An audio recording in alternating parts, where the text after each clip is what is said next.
Үзэгч таны амар амгалан айлтгая. Амралтын өдрөө аятухтай сайхан өнгөрөөж гэнэ үү. Тэгэхээр өглөө бүр сайхан зочдтой гөрж сонирхолтой ярилцлага өрнүүлдэг цай кофе ярилцлагын шууд нэвтрүүлэг юм байна. Шинэ дугаар эхлэхэд бэлэн болоод байна. Тэгэхээр студид маань одоо зочд маань ч гэсэн хүрэлцэн ирсэн байна. За үзэгчдийнхээ өглөөний амар амгалан айлтгая. Өглөө бүр гэрийн тань хойморт шинэ зочин урьж сонирхолтой ярилцлага өрнүүлдэг кофе цай нэвтрүүлгийн маань энэ удаагийн дугаарт за Монгол Улсын боловсролтой их сургуулийн докторант, боловсролын тэргүүний ажилтан 37 дугаар сургуулийн захирал Хатагтаад мандах, за Монголын оюутны холбооны дэд ерөнхийлөгч Ноёнбатбаяр нар өргөдөн ирлээ. Тааштай энэ өглөөний мэнд хүргэе. Тэгэхээр энэ өглөөний ярилцлагыг сэтгүүлч уран төгсмөд хоёр үзэгч та бүхэнд хөтлөн хүргэх болно. Монгол Улсын одоо хөгжлийн асуудлаар ярилцах тун чухал одоо эдийн засгийн чуулган эх сарын 2-3-ны өдөр зохион байгуулагдахаар хэдийнэ бэлтгэл ажилдаа орсон. За салбар хоруудын хувьд за салбар бүрийн хүмүүс одоо тухайн салбартаа ямар шинжилгээ хийх ёстой вэ гэдэг бэлтгэл ажилдаа хэдийнэ орчоод байгаа. Тэгэхээр UBS телевиз мэдээллийн хэрэгсэл за хэвлэл мэдээллийн байгууллага гэдэг утгаараа эдийн засгийн чуулганыг дэмжиж ажиллаж байгаа. Тэгээд өнөөдөр кофе цай нэвтрүүлгийнхаа зочдыг мөн энэхүү эдийн засгийн чуулгантай холбогдуулан бид урьсан байгаа. Дараагийн нэвтрүүлгүүд маань бас яг энэ сэдвээр явагдах болно. Тэгээд нэвтрүүлэг маань уламжлалт асуулт байдаг. Зочдтой дайлангаа ярилцдаг кофе уух уу, цай уух уу? Энэ удаад юу сонголоо? За өглөөс шин сүү байгаа. Тэгэхээр сүү бас сонгож адлаа тийм ээ. Цаараа сүү ууч та. Сүү уух уу? Би үзэж байна. Кофеас хүний сонголт өөр гэдэг чинь чихэртэй, сүүтэй юу эсвэл хараар нуудаг. Сүүтэй кофе.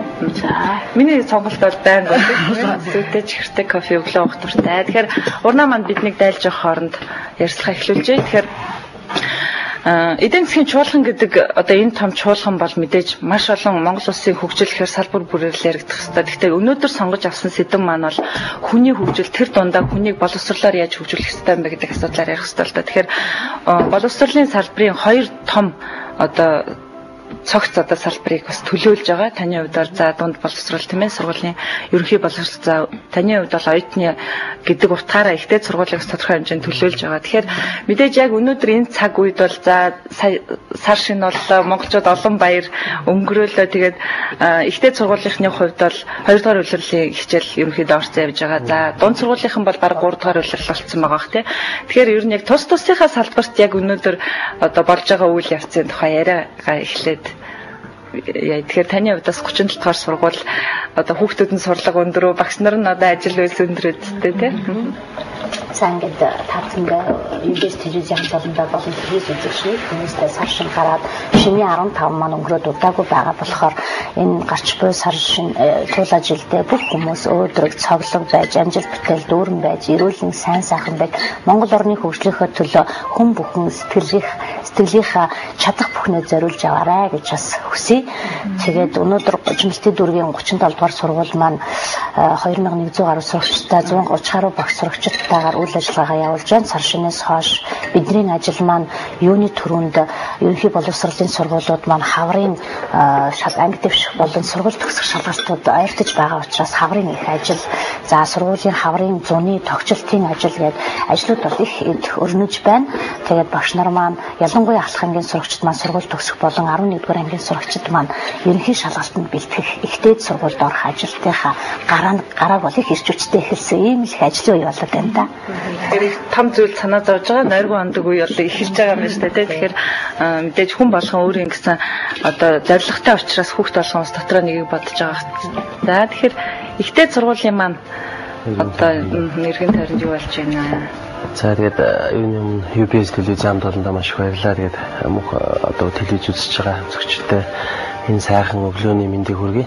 Ер нь ихтэй сургуулиудын маань хичээл ороод ер нь одоо Улаанбаатар хотын маань амьдрал нэг босолж ирж байгаа юм л да. Тэгэхээр яа тэгэхээр оюутнууд маань цуглараад оюутнууд нь цугларна гэхээр эргээгээд бас нэг улс орны маань нэг амьдрал эдис нэг одоо нэг сэргэж байгаа юм шиг яг мэдэгддэг.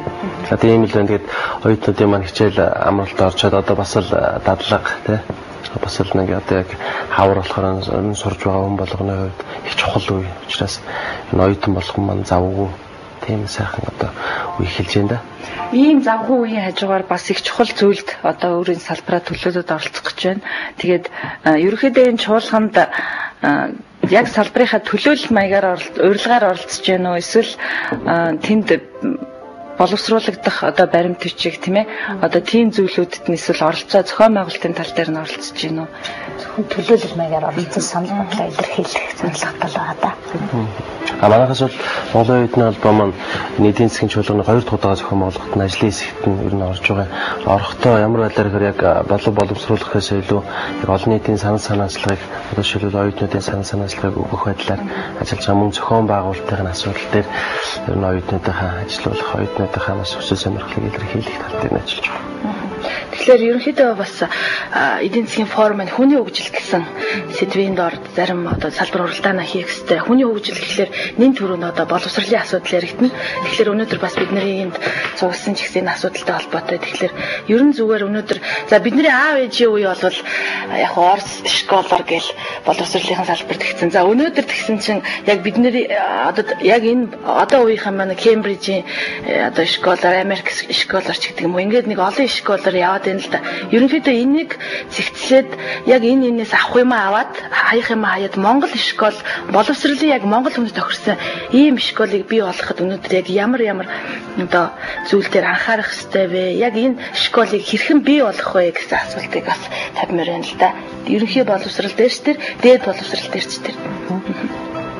Энэ Монголын эдийн засгийн форумын хамт олонд бас одоо салбар төлөөлж байгаа гэдэг маш баярлж байгаа илэрхийлгийн зүйл байна. Яагаад тэгэхээр өнөөдөр Монголын эдийн засгийн чуулган гэдэг энэ донтой хүний хөгжлийн боловсролын асуудал одоо талархууштай зүйл юм. Яагаад тэгэхээр өнөөдөр түрүү жилийн ч юм уу эдийн засгийн форум дээр харж байгаад нэг зүйл утгачаас энэ боловсрол байсан. Яагаад тэгэхээр энэ боловсрол орсноор энэ эдийн засгийн чуулган Монголын хөгжлийн чуулган болж хувирж байгаа болоо гэж би ойлгож байгаа. Өөрөөр хэлэх юм бол ер нь хилэлцэхгүйгээр асуудлыг шийдвэрлэх гэдэг бол нүдэ зам хөндлөн гарахтай айл гэдэг чинь. Тийм учраас яг энэ салбарын бүх салбарын төр засгийн, бизнесийн, олон улсын хөрөнгө оруулалтын, за боловсролын байгууллагын гэдэг бүхий салбарын төвшөнд энэ боловсролын асуудлыг хилцснээр бас нэг одоо нэг төгс боловсролын одоо нэг хөгжлийн гарц гарч ирж байгаа гэж ойлгож байгаа. Яг л зөвхөн боловсролын асуудлаар ихээр бас учир дутагдaltaй. Зөвхөн эдийн засгийн боловсролын асуудлыг ихээр утаж учир дутагдaltaй. Тийм учраас салбарын төлөөллийн Монгол улсын үндэсний хэмжээнд ярилцж байгаа учраас одоо жишээлбэл боловсрол маань эдийн засгийн хувьд одоо хөгжилт боломжтой, за боловсролын агуулгын хувьд хөгжих тийм боломжтой гэх юм уу те. Ийм боломжуудыг нээж өгснөр энэ эдийн засгийн форумын бас нэг чухал ач холбогдол юм болоо гэж бодоод байна. Тэгээд ер нь Монголын боловсрол ер нь хаана явж байна гэдгийг бас бид нар одоо бүх төвшин дээр бас нэг хамгийн түрүүнд ярих хэрэгтэй юм болоо те. Өнөөдөр боловсрол маань хөгжиж байгаа. Гэхдээ бас юмыг хөгжүүлэхийн тулд заавал бүгдийн төгс байх шаардлагатай гэдэг шаардлагыг бид нар тавьж байгаа шүү дээ. Залууны хувьд ч тэр заавал нэг юм орхигдуулаад өнгөрсөн хойноос нь хөгжүүлэх биш. Яг л жигд гараанаас тэр ерөнхий боловсролын сургуулиаш тэр мэрэгжлийн боловсролоош, дээд боловсролоош тэр ер нь хөгжлийн төвшин хаана явж байгаа бид нар яг юунд зорж байгаа юм бэ гэдгийг бас нэг хамгийн түрүүнд тодорхойлох хэрэгтэй юм шиг. Одоо энэ олон школууд гэж байгаа юм л гэтэл эргээгээд энэ школууд маань яг ингээд бүгд 100% муу юм уу гэдгийг бид нар мэдэхгүй шүү дээ. Өнөөдөр Америкийн боловсрол сайн гээл Америкийн боловсрол яваад ах бас зөв юм уу? Эсвэл Оросын боловсрол сайн гээл Оросын боловсрол яваад эсвэл яг Монгол цэвэр те ийм боловсрол Монгол хүндээ тохирсон байх юм уу гэдгийг бас бид нар яг энэ эдийн засгийн форумын те энэ асуудал дээр хилцэж хамгийн түрүүнд бид нар энэ боловсролын зорилгыг тодорхойлох хэрэгтэй болоо гэдэг.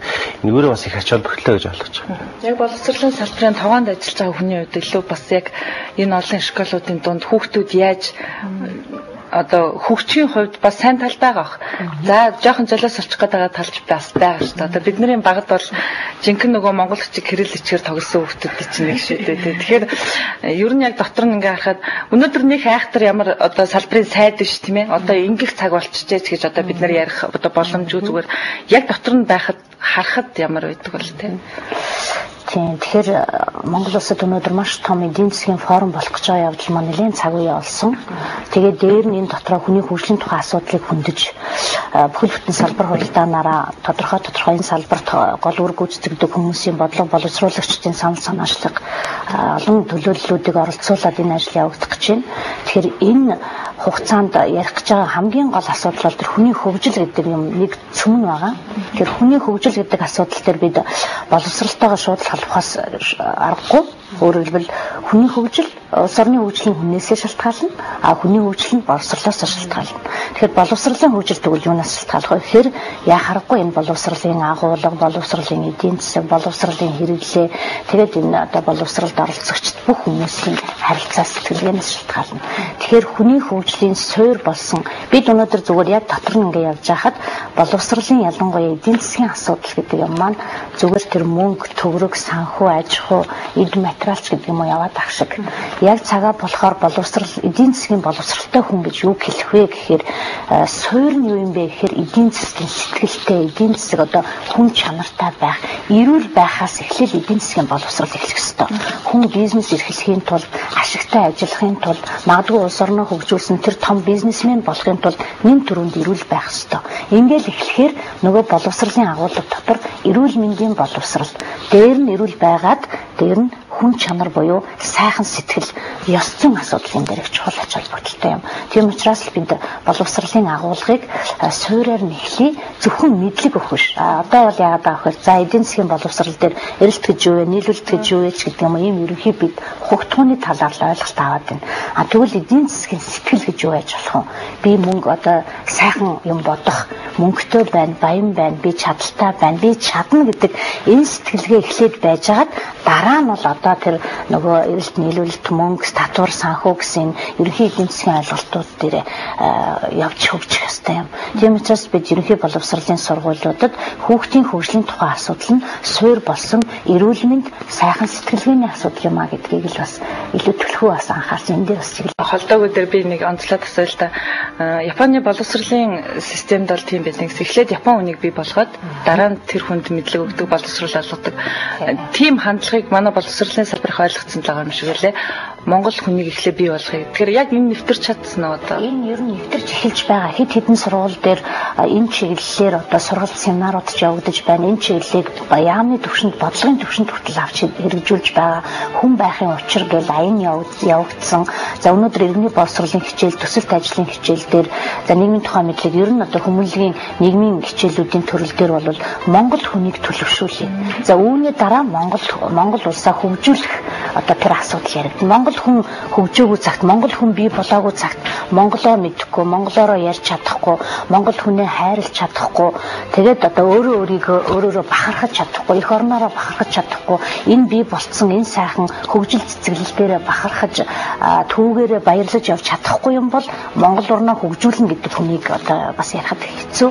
Тийм учраас л яхаа аргагүй монгол хүн тэр Япон хүнийг одоо сайн байна уу гэж эхэлдэг шиг монгол хүн эхлээд би болох хэвээр энийг ерөнхий боловсролын сургуулийн өмнөх боловсрал дээр илүү төлөв анхаарах хэвээр энэ чиглэлээр бол яах аргагүй хичээл сургалтын ажлууд явуулаад эхэлсэн байж байгаа. Хэрэгжиж байгаа гэж би хэлэхэд таатай. Ер нь бол эдийн засгийн хичээл одоо яг ерөнхий боловсролын сургуулийн хичээлийн програмд яг хичнээн хувийг эзэлж байна нөө. Эдийн засгийн хичээл гэхэлэр нэг цаас харандаа нийлүүлэл тэрийг эдийн засаг, макро эдийн засаг гэж юм уу. Тиймэрхүү зүйлээр явж гинөө. Эсвэл нөө дадлаг давмгаас хичээлийг л асуугаад байна л да. Яаж төсөл бичих юм гэдэг ч юм уу. Ядаж тэрийгээ тэр хандлага дөнгөж орж ирж байна. Өөрөөр хэлбэл ер нь л онлын мэдлэг олох чиглэлийн л одоо сургалт явагдаад эхэлсэн шүү дээ. Ерөнхий боловсролын сургуулийн нийгмийн тухай мэдлэг хичээл буюу 11 дугаар ангид нэг 40 орчим цаг байгаа хаа бүхэл бүтэн эдийн засаг гэсэн нэг сэдв ороод мэдлэг олох ажил явагдаад байгаа. Тэгвэл дадлага, туршилт хийх, хэрэглээ болгох талын ажлууд вебэс дээр явагдаж гинүү гэж би явагдаж гин гэж бүрэн дүр хэлж чадахгүй.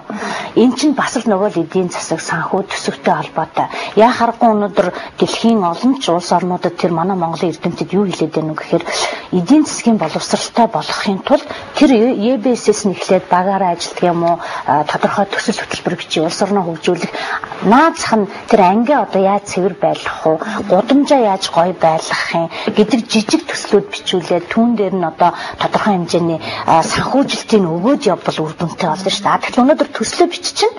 Тэгээ юм хийх гэхэд тэр хүүхдүүд яах вэ? Бас л ээж аваасаа мөнгө татна. Магадгүй нөгөө хичээл орж байгаа багш нь за энийг ингээ бүгдээ хэрэгжүүлэхэд тэдэн төгрөг хэрэг боллоо гэж мөнгө татах болно. Ингээл нөгөө боловсрал дээр гарч байгаа ажуудлал гээл шүүмжлэгдэл багшийн нэр хүнтэй холбоотой асуудлуудад очиж төгс төгөлдөр утгаар хэрэгжүүлэх ямар ч боломжгүй байгаа. Уул нь бол яг тэхэл ёстой. Дадлагжуулах, хэрэглээ болгох, эдийн засгийн мэдлэг гэдэг юм тэртээ дөгөө ихтэй сургуульд ороод ч гэсэн олж аавна. Тэгвэл энд бэлтгэх зорилготой дадлага ажил, төсөл хөтөлбөр хэрэгжүүлэх ажил ийм юм байх хэрэгтэй юм байна. Кофе цай нэвтрүүлэг маань үзэгч танд хүрж байна. Тэгэхээр үзэгч та бүхэн нэвтрүүлгийн маань туршид бас 51 утсаар бидэнтэй холбогдож 240-той маань ярилцаж болно. Бид боловсролын салбарын шинжилгээний асуудлаар за тун удахгүй эдийн засгийн чуулганы үеэр манай хоёр төлөөлөл маань өөр өөрийн санал болгож хөндөх асуудлуудын тухай ярьж гин гэж ойлгож байна. Тэгэхээр нэг зүйлийг онцолж асууя л да. Хүнийг ингэж ярьдаг юм байлаа. Ерөнхийдөө 7 нас хүртлээр төлөвшлийнхаа бараг 80%-ийг болоод авчдаг. Тэгээд дараагийн шатны одоо 7 нас гэдэг чинь яг манайх сүүлийн 2-3 жил 12 жилийн тогтолцоотой болоод 6 насаар ордог болчлоо л да.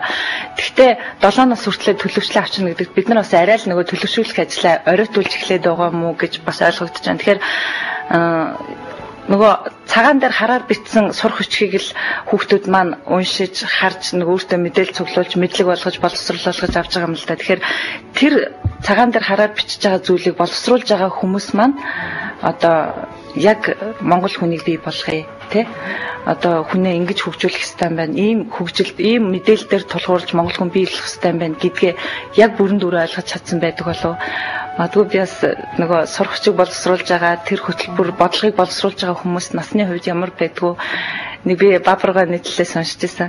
Монголчууд одоо хизээ хөгжих үү гэхээр яг бидний сэтгэлгээний хүмүүс одоо хөгж үрдээ дууссан хойно Монгол хөгжнө гэдэг хатуу мөртлөө өнөөгөөс аахгүй. Яагаад гэвэл тэр бүх шинжлэлийг доороосоо бий болгож гарч ирсэн залуучууд авчрах юм болоо гэж би асуугаад байгаа. Тэгэхээр яг энэ бодлогыг боловсруулж байгаа, сурагчдыг боловсруулж байгаа хүмүүс хэр яг одоо бидний зориод байгаа боловсролыг ойлгосон байдаг бол.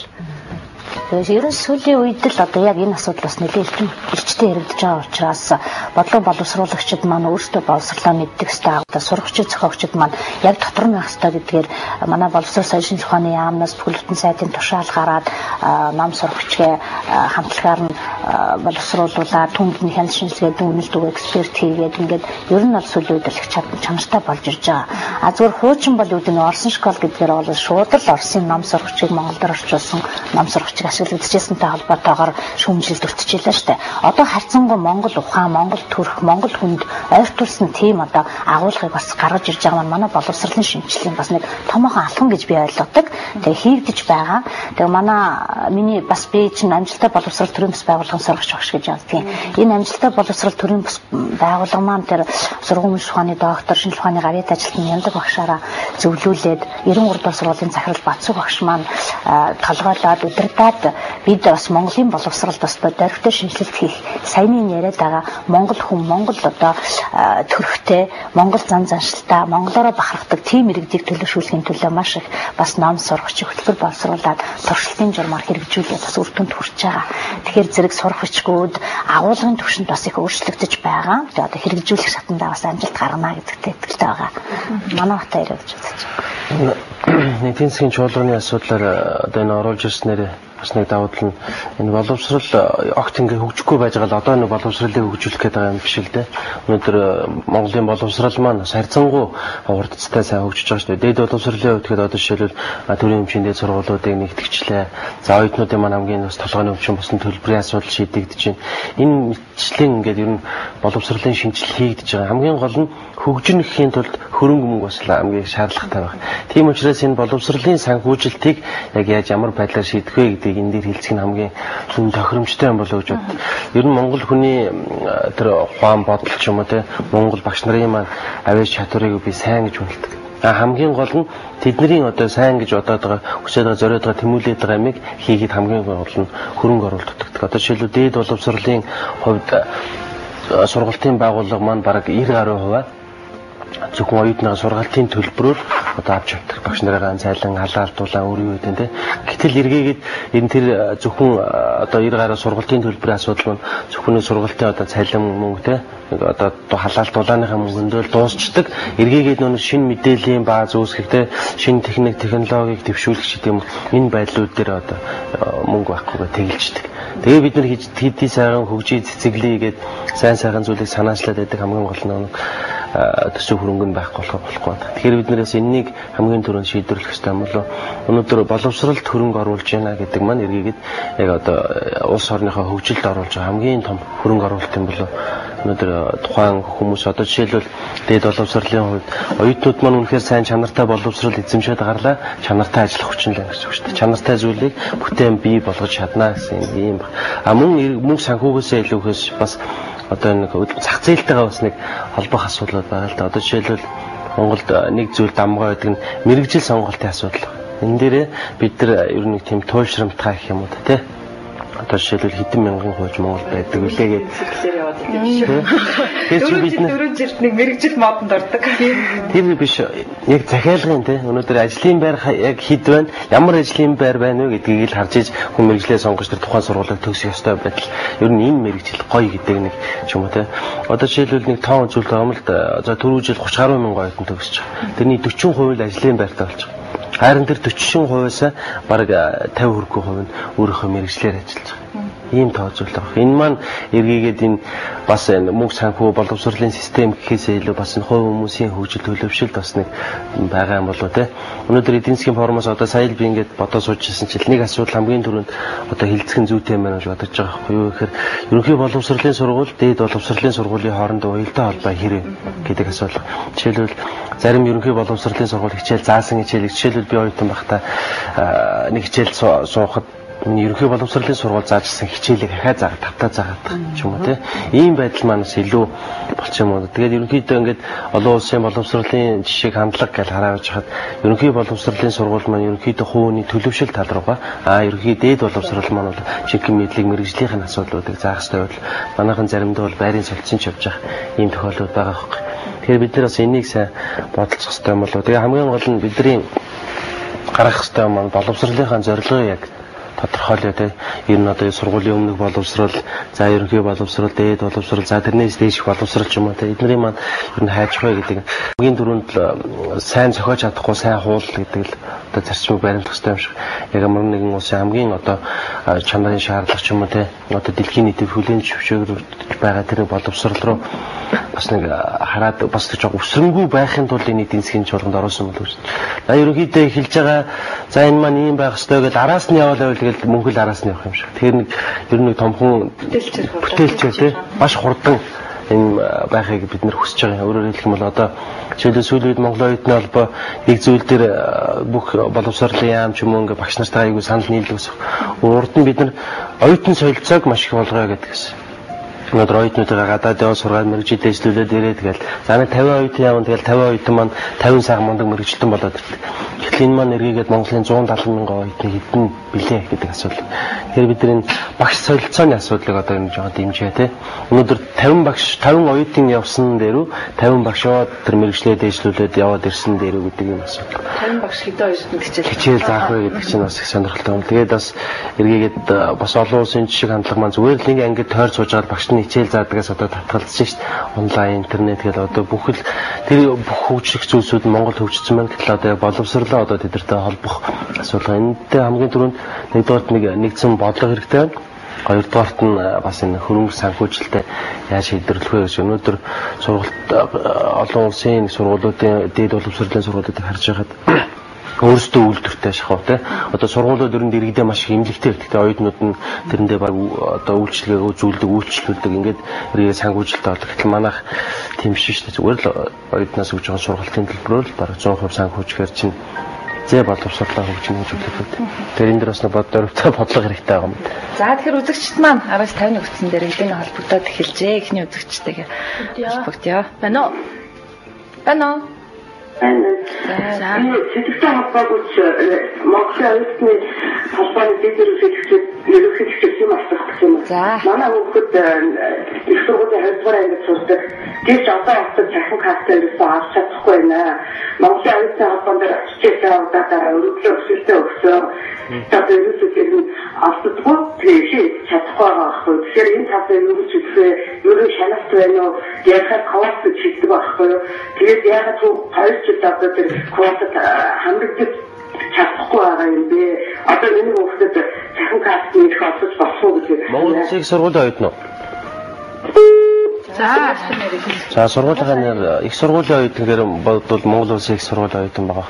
бас энэ сүүлийн үед энэ цахим карта холбоотой асуудал мөр бас энэ боловсролд бас өнтэй хөрнөмөр оруулж байгаа шүү дээ. Ягаад тэгэхээр өнөөдөр Монголын эдийн засаг ямар болоо тэр зүйн оюутнуудын маань эдийн засаг ямар болоо оюутнууд маань өөрөө ирээзэж мөнгө олж чаддаг.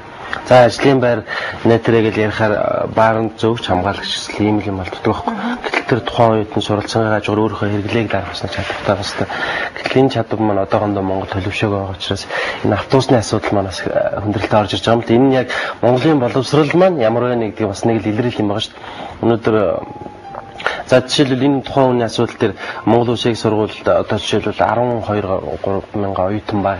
Эндээс одоо жишээлбэл оюутнуудын ирэх гэдэг утгаараа энэ цахим картын хэрэгслээр одоо Улаанбаатар хотод нийтийн дээр өн төлбөрөө зорчих эрэхтэй оюутан 6,000.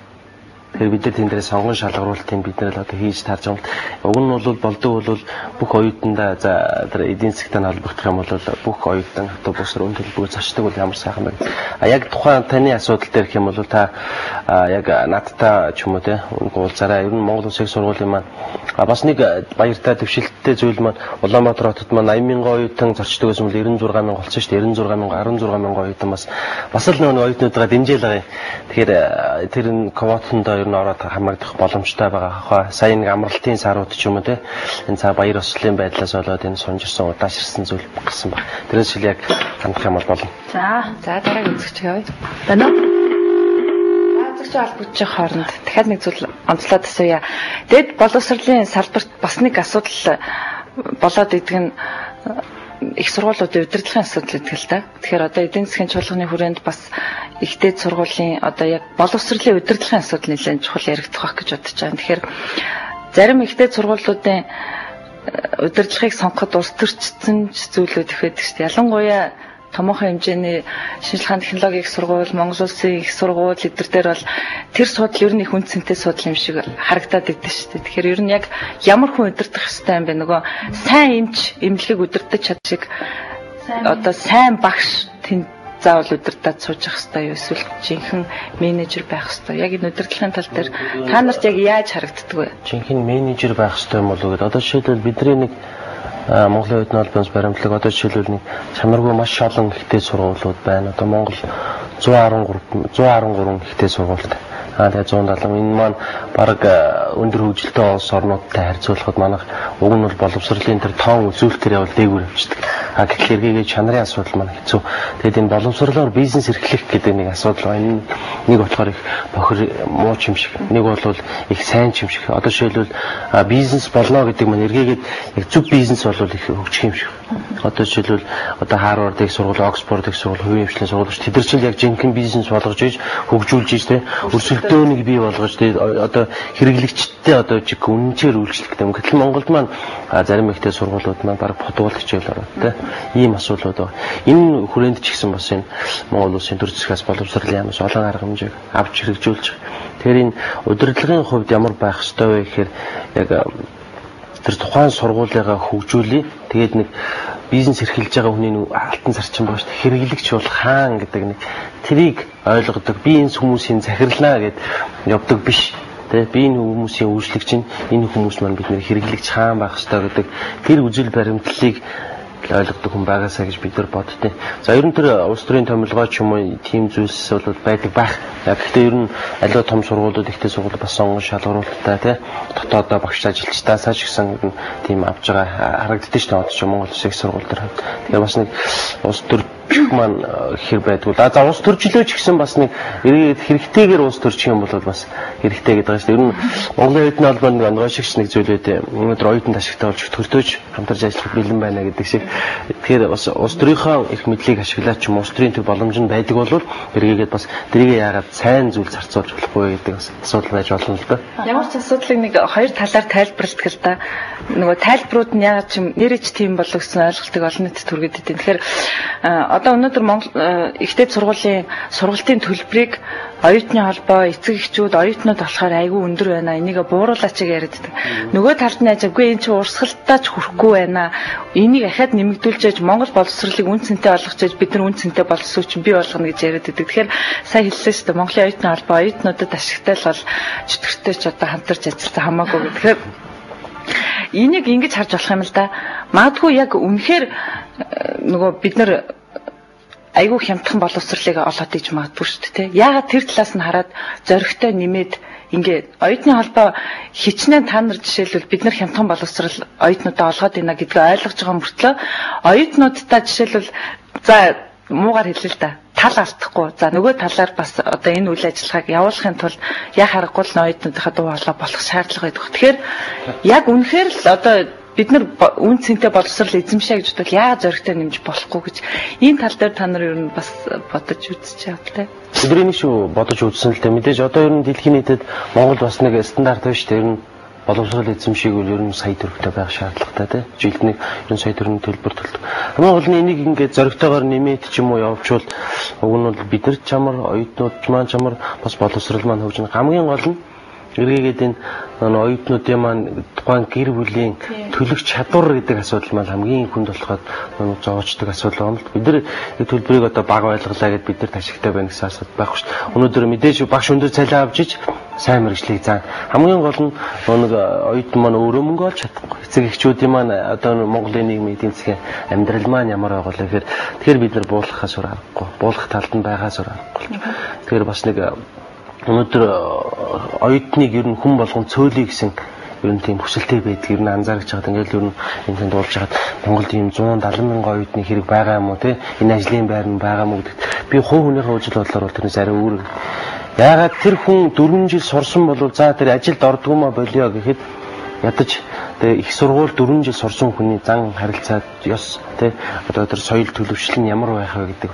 Тэгэхээр нэг бодлын ихтэй сургуулиуд олон байж те бүх оюутнууд бүх залуучууд маань боловсралтай байгаас. Дээд боловсралтай хүн арх уугаад дээд боловсралтай хүн хэрэг тариад явах нь одоо боловсралгүй хүнээс хэр байх вэ гэдгийг бас тооцоолол хангалт өөрөөр харагдаж шүү дээ. Тэгэхээр бас боловсролын маань өнөөдрийн бас нэг эдийн засгийн асуудал байгаа шүү дээ. Монголчуудын орлого, зарлага хоёр нь одоо ингээд зарлага нь өндөр, орлого нь бага байгаа. Тэгэхээр бид нар одоо энэ зарлага бодох эсвэл орлогоо бодох гэдэг асуудал байна. Тухайн оюутнууд маань төлбөр төлөх чадамжгүй байгаа учраас эргээгээд энэ боловсролын маань төлбөрл хямд байхаас өөр аргагүй хүрээд байгаа. Энэ яг зүгээр хин нэгний зүгээр тал биш. Энэ яг байгаа бодит байдал нь тийм болохоор өнөөдөр 2 сая төгрөг болгочлоо гэхэд хичнээн хүн одоо 2 дугаар курс сурч асан бол жилийн чөлөө зөвхөн төлбөр ер нь анзаарэгддэж шүү дээ. 100-аас 200 мянган төгрөгөөр нэмэгдэхэд жилийн чөлөө авах уу одоо төлбөрөө төлж чадахгүй байх одоо тийм оюутнуудын том асар ихээр нэмэгддэг. Манайх бас боломж бол байгаа юм шүү. Одоо таны сая яриан дээр бол за сая төгрөгийн төлбөр те сая төгрөгийн төлбөрийг хэрвээ нэмэх юм бол боловсролын чанар магадгүй сайжирч магадгүй гэсэн ийм бас гаргалгаа байгаа. Гэхдээ нөгөө тал дээр мэргэжлийн гэж байгаа шүү дээ. Мэргэжлийн сургалт үйлдвэрлэлийн төв тэр чинь мөнгө өгье сураад өгөөч мөнгө өгье гэдэг. Тэгээ гараад харьцангуй ажлын байр олдцтой. Заавал диплом өөрчлөх албагүй сайн тоогооч эзэн ажилдаа эзэн болсон өсчин ч байж болно шүү дээ. Тэгэхээр ерөнхий боловсролын сургууль жишээлбэл энэ яг mëсүүдийг сонгож суралцж байгаа хүмүүс хэрвээ хөдөлмөрийн зах зээл угаасаа ерөнхий боловсролынхаа сургуультай уялдаж байх хэрэгтэй юм шүү. Нэгэн сонголттой эзэн үнийг чи буруу мэргэжил эзэмшлээ гэх оронд энэ дээр одоо ямар хөө байдлаа. Энэ асуудал яг харахгүй бас манай залуучуудын сэтгэлгээтэй холбоотой юм. Яг тэгвэл нэг хэсэг ерөөсөө боловсролтой хүн гэж ямар хүнийг хэлэх вэ гэдэг дээр хүн болгон ихтэй сургуульд орж ивэл дээд мэргэжил эзэмшиж ивэл энэ боловсролтой хүн гэдэг ойлголт бүх хүн төрчлөө. Гэтэл өнөөдөр боловсролтой хүн гэж ямар хүнийг хэлэх вэ гэхээр боловсролтой хүн гэдэг бол өөрийнхөө хэрэгцээг бүрэн дүрэн хангаж чадах тийм л чадвартай амьдрал тохиолдох бэрхшээл саадыг даван туулах чадвартай байгаа бол энэ боловсролтой хүн. Тэгэхээр манад өнөөдөр хөдөлмөрийн баатар ихтэй сургуулийн юу ч төгсөөгүй олон хүмүүсээр энэ бүгд боловсролтой хүмүүс. Тэгэхээр манай хүүхдүүд залуучуудын сэтгэлгээ дээд сургуульд орвол боловсролтой болно гэдэг утгаар хүүхэд болгон нэг хэсэг сая ингээд дээд сургууль руу одоо хойлорлоо шүү дээ. Тэгээд монголчууд дэлхийд одоо юу гэдгийг хүнийхээ тоогоор нь харьцуулаад боловсролынхаа хөгжлийн төвшинг дээр ихтэй сургуулийн тоогоор дэлхийд 10, боловсрол эзэмшигчдийнхаа тоогоор дэлхийд 6-ад орж ийн гэж байгаа. Тэгэхээр одоо тэгээд 2-3 дипломтой баахан залуучууд ажил байхгүй бас л аав ээжийнхээ асуумжинд нөгөөд хүмүүсийг хараал явж байгаа. Ингээд алдаа гаргацсан. Тэгээд сая түрүүн Батбаяр боловсролын зорилгыг их тодорхой болгох ёстой гэдэг асуудал ярьсан зүгээр багшийнхнууд юу гэж боддог вэ гэхээр манай Монгол улсын боловсролын хуулинд боловсролын зорилгыг маш тодорхой заагаад өгсөн. Гагцхүү энэ боловсролынхаа зорилгыг хэрэгжүүлэх явцдал биднэрт одоо маан цаана алдаа оноо юм гараад байгаа. А Монголын боловсрол бол яхахгүй эрчимтэй хөгжиж байгаа. Жишээлбэл боловсролын яамнаас маш их төсөл хөтөлбөр хэрэгжүүллээ. Ерөнхий боловсролын сургуулиудын нүүр царай гэр хорооллоос шал өөр боллоо. Өнөөдөр Чингэлдээ дүүргийн 37 дугаар сургууль Улаанбаатар хотын хой захын сургууль. Та бүхэн очиж хараарай. Өнөөдөр гаднаа стандартын хөл бөмбөгийн одоо химийн зөвлөгтэй талбайтай, сагсан бөмбөгийн талбайтай, багш нь одоо хөгжих, бүхэл бүтэн багшийн хөгжил төвтэй. Яамнаасаа улсын төсвөөс Чингэлдээ дүүргийн манай засаг даргын хамгийн газар дүүргээс одоо тэр тендерийг бол маш одоо үнэн шударга зарлж хариуцлагатай хүмүүс ирж тэр бүх засвар үйлчилгээг хийгээд орчныг сайжруулчлаа. Тэгээ энэ бол бас эдийн засгийн асуудал ахгүй. Тэгэхээр төрөөс боловсролыг хөгжүүлэх талаар эдийн засаг санхүүжилтээр бас юм хийгээд байгааг бол асар их юм хийж байгаа. А одоо харин бид юун дээр анхаарах вэ гэхээр юмын бэлэн сайхан бэлээд нөгөө монголчуудын бэлэнчлэх сэтгэлгээл бас байгаа. Бэлдээд байдаг, бэлдэж өгөөд байдаг өшөө мөнгө л нэхэд байгаа л да. Одоо бид өөрсдөө сэтгэлгээг л өөрчлөөд чадаад нөгөө л нэг сайн хүн, монгол хүн гэдэг сэтгэлгээг л сайн бий болгочих чадах юм бол бас их учиртай болоо дараа. Одоо сая яамны сайд маань Кембрижийн боловсролын тэр хандлага манад хэрэгжихээр болчлоо. Тэгээд энэ гэхдээ хувийнхөө хувьд би юу боддог вэ гэхээр тэр англи гэдэг бол англи шал өөр юм байгаа. Америк бол Америк, Орос бол Орос. Тэгвэл эднээс бид одоо төвшөлттэй манай Монголын газар нутаг, Монголын сэтгэлгээ, монголчуудын сэтгэлгээнд тохирохуйц тэр одоо арга барил, технологи, тэр одоо онолыг аваад Монгол школ, Монгол арга ухаан, Монголын боловсрол, үндэсний боловсрол гэдэг юм л байх ёстой. Түүний төлөө хүн болгон зур сэтгэлээ зориулах хэрэгтэй л гэж бид ойлгож байгаа.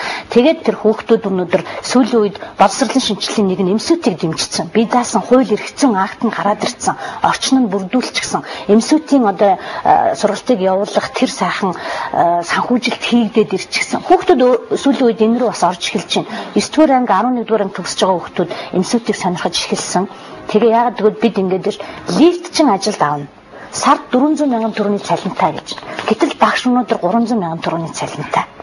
Цахилгаанчин, мужаан, сантехник тэр засал чимэглэлчин хүмүүс өнөөдөр сая гаруй төгрөг, экскаваторчин ч гэдэг юм уу тий. Эдгээр бүгд эмсүүтээр бэлтгэгдэнэ. Тэгэхээр амьдралд өнөөдөр өөрийнхөө хэрэгцээг хангаад, амьдрал тохиолдсон бэрхшээл саадуудыг даваад, хүнийг хайрлаад өөрөөрөө хэрэгцээг л бүрэн хангаж чадж байгаа хүн бол дээд зэргийн боловсралтай хүн. Энийг л хүн бүхэн ойлгосоо л гэж бодож байгаа.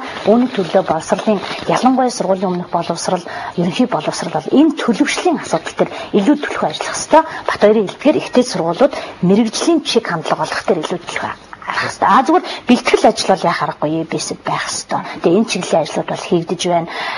Үсчин гоо сайхан нарийн боовчин тэр жолоочийн бүх чиглэлийн юмнууд энэ тэнд сургуулиуд дээр бас байгаа шүү дээ. Энэ дээр их юм хийж байгаа. Юугаар амьдрах арга ухааны бэлтгэлээ авч байгаа. Тэгээд үүн дээр тулгуурлаад эдийн засгийн форум дээр яхах аргагүй ерөнхий боловсролын сургууль, ихтэй сургуулийн эдийн засгийн хүмүүсийн эдийн засгийн сэтгэлгээг сайжруулах, эдийн засгийн боловсролыг дээшлүүлэхийн тулд яах ёстой вэ гэдэг асуудлыг сайхан хөндөд бас бодтой шийдвэр зөвлөмжүүд гараасай гэж бас бодож байгаа. Тэгээд Монгол сэтгэлгээтэй, Монгол бусдын төлөө гэсэн зүрх сэтгэлтэй тийм хүмүүс Монгол орныг хөгжүүлж чадна. Тэгээ хөгжлийн гарц бол манад бол нээлттэй байна л гэж би одоо хэлмээр хэлье. Эдийн засгийн чуулганы мэдээж одоо хилцэх асуудлууд тодорхой болсон байх л та. Тэгэхээр төлөөлөл болж оролцож байгаа та нарт яг хүсэж байгаа энэ асуудлууд жигс чадчих. Ер нь хөндөгдөж байгаа гэж ойлгож байгаа. Энэ бол байгаа л да. Одоо жишээ бидний сайн ярьдаг одоо месүүд ихтэй сургуулиудын одоо оюутнуудын тий санхүүжилтийн асуудал байна. Ер нь тэгээд энэ бодлого хөтөлбөрийн асуудал, зорилгын асуудал энэ бүгд л орж байгаа юм л. Тэгээд ер нь тэр маань чуулган шүү дээ. Заавал нэг сэдвт багцлагдаж явах хүн тавиа тэр нэмжигдээ цаахан байх боломжтой байгаа гэж би харж байгаа. Тэгэд энэ ер нь нэг асуудал маань саяны одоо месүүдтэй холбоотой гэхэд нийгмийн баялагийг хуваарлах маш олон байгаа байдаг. Гэтэл бүтээгчд нь одоо баг гэтээ эргээгээд энэ шанарын өөрчлөлт хийгдчихлээ. Одоо жишээлбэл месүүдийн маань бодлого хангалттай сайн дэмжигдэж байна. Оюутнууд одоо ер нь баг ихтэй сургууль төгсчөөд месүүдэд суралцах сонирхолтой оюутны тавд бид нар тэр нэг мэдээлэлээр харж байгаа. Энэ маань бас улс орны маань хөгжил бас зөв явж байгаа маань да гэдэг нэг бас юм болгоныг муухай болохгүй байх, бүтэхгүй байх гэдэг биш. Бас болж байгаа, бүтэж байгаа юм. Хамгийн гол нь тэр болж байгаа бүтэж байгаа бүчингээ орхиж байгаа ш. Нэмээд тэрийг улам сайжруулах вэ гэдэг л энэ зорилго бол яг энэ эдийн засгийн форумын зорилго юм болов гэж би ойлгоод байгаа ш. Тэгэхээр ярьцлага маань өндөрлөх тийш хандаж байна. Тэгэхээр үзэгчд маань бас утсанд тасралтгүй холбогдож байна. Үзэгчтэйгээ холбогдоод ерөнхийдөө ярьцлага байна. 51 гэсэн дугаар утсан дээр яг бид нарыг ярьж байгаа хооронд холбогдоод яриад завсарлахаар үзэгчдийн маань утас нь тасраад ах шиг байна. Тэгэхээр Мэдээж эдийн засгийн чуулган ерөн жил болгон зохион байгуулах гэх юм уламжлалтай болчихлоо л да. Тэгэхээр энэ яг харахгүй нөгөө улс орны хөгжилд салбар бүр дээр ямар асуудлууд тулгамдаад байна гэдгээр шинээр олж хараад гаргаж ирээл одоо байдаг хуулиа сайжруулаад байхгүй зүйлээ шинээр гаргаж ирэх гэдэг алныг гарц суух л да. Тэгэхээр өнөөдөр бол бид зөвхөн хүний хөгжил тэр дундаа боловсролын асуудлыг бас энэ хүн нэвтрүүлгээр хөндөж ярьж байна. Тэгээд эдийн засгийн чуулганы хүрээнд бол маш олон асуудал яригдана. Тэгэхээр тэр бүхнийг UBS телевиз бас энэ форумыг дэмжин хамтарч ажиллаж байгаа гэдэг утгаараа за бүх телевизийнхаа одоо нэвтрүүлэг за ярьслахын олон төрлийн нэвтрүүлгүүдээр үзэгч танд сурталчилж хүргэн энэ нь одоо бидний бас хөгжлийн нэг одоо зорилго биелэх юм алхам болох хаа тэгэхээр үзэгчтэй холбогдё. Байна уу? Маш олон үзэгч холбогдохоор тасарч байгаа хаа. Дэшин дуртахад бас энэ эрх пүрэв гарагийн 19 цагаас бас эдийн засгийн форумын талаар компани засаглах гэсэн сэдвээр бас асуулт нэвтрүүлэг үзэгч та бүхэнд хүрэх болно. Та бүхэн бас энэ талаар сонирхсан асуулт байвал манай телевиз рүү одоо өөрсдийнхөө асуултыг ирүүлж болно шүү гэдгийг одоо залиндуулаа хэлчихье. За тэгэхээр кофе цай нэвтрүүлэг маань өндөрлөж байна. За сүүлийн үзэгч авчаа тий. Байна уу? Байна уу? Байна. За өглөөний мэд хүргье.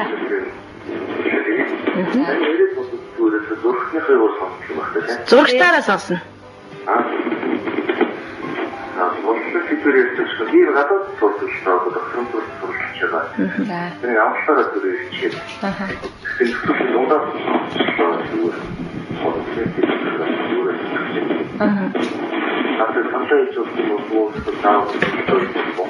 Саналаа хэлж болно.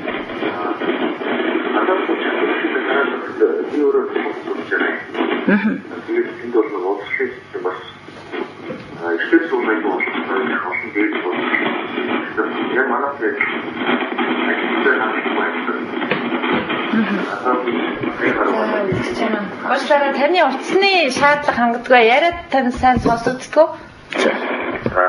Яг их. Нуртал хэлэх болтой биш. Яг өөртөө сонсогддгөө. За.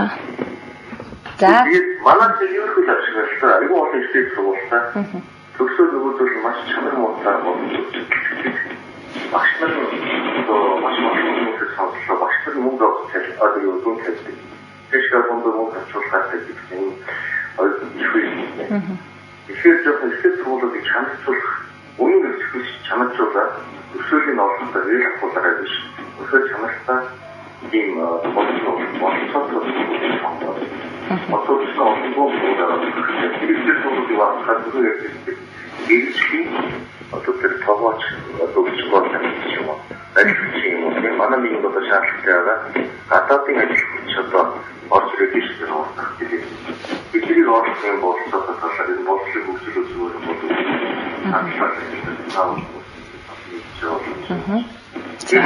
Тэгэхээр томоохон хэмжээний шинжилгээ өгөх Монгол улс болчихсон байна.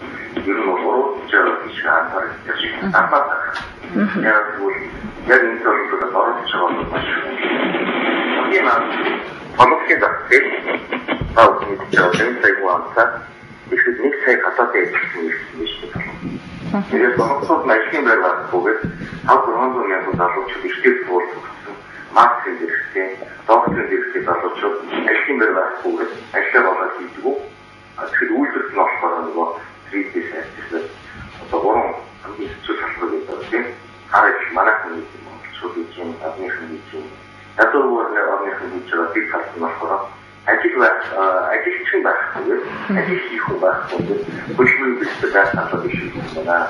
Тэгэхээр төвчж байгаа орн бол хөгжлөлт орн бол за баярлалаа.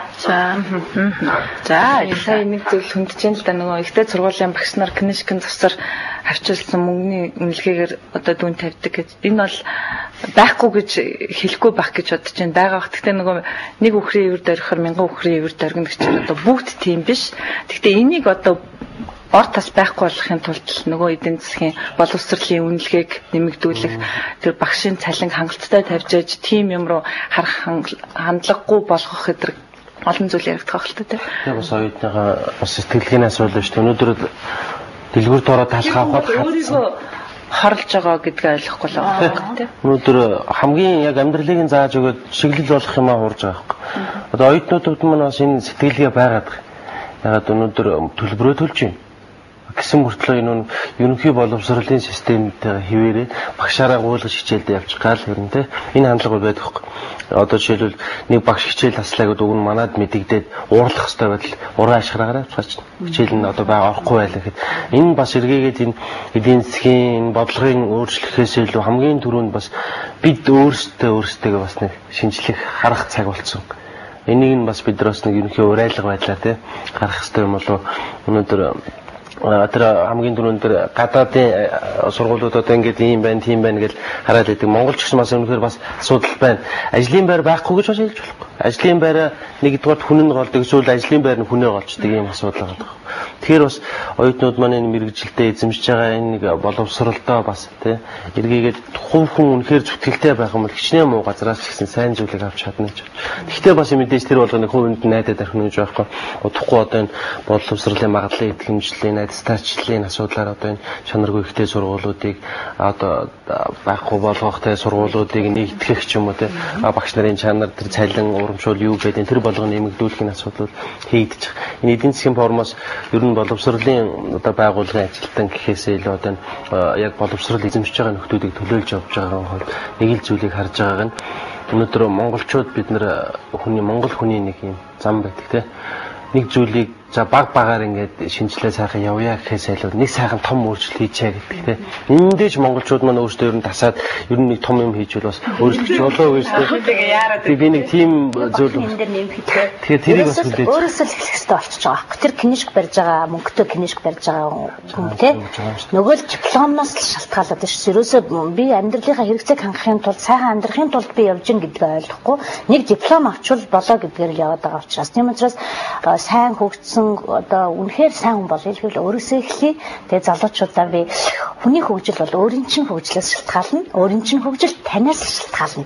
Би сайн байна, сайхан байна л гэвэл та өөрөө бүх юмд гол үүрэгтэй өндөрөөс бусдыг харах эсвэл гэж хэлмээр байна.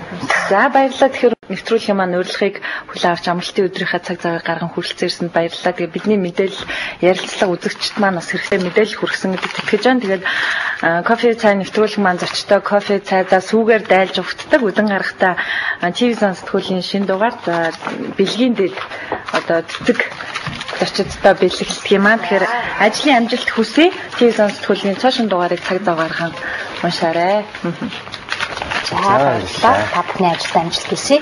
Монгол орны одоо бас нэлээд боломжтой асуудлуудаар сэтгэл гаргаж бас байнгын цорол нэвтрүүлэг явуулж байна. Улам амжилт хүсье.